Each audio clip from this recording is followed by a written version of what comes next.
बिस्मिल्लाहिर्रहमानिर्रहीम। अस्सलाम वालेकुम। हज़रत अबू हुरैरा रज़ी अल्लाह अन्हो कहते हैं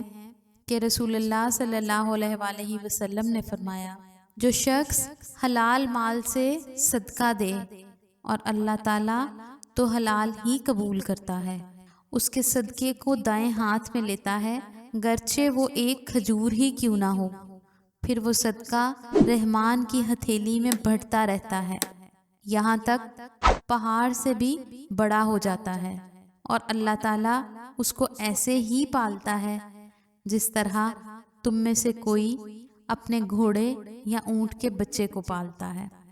सैयदना अबू हुरैरा रज़ी अल्लाह अन्हो से रिवायत है, बयान करते हैं कि जब रसूलुल्लाह सल्लल्लाहु अलैहि वसल्लम ने फरमाया, जो शख्स अपनी पाकीज़ा हलाल कमाई से एक खजूर भी सदका करता है तो अल्लाह ताला उसे अपने दाएं हाथ में पकड़कर उसकी इस तरह तरबियत करता है जिस तरह तुम में से कोई अपने घोड़े के बछड़े या जवान ऊँटनी को पालता है, हत्ता कि वो एक खजूर का सदका पहाड़ की तरह हो जाता है या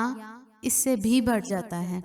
वीडियो अच्छी लगे तो इसे सदका जारिया समझकर शेयर करें और हमारे चैनल इस्लामिक पोर्टल को ज़रूर सब्सक्राइब करें।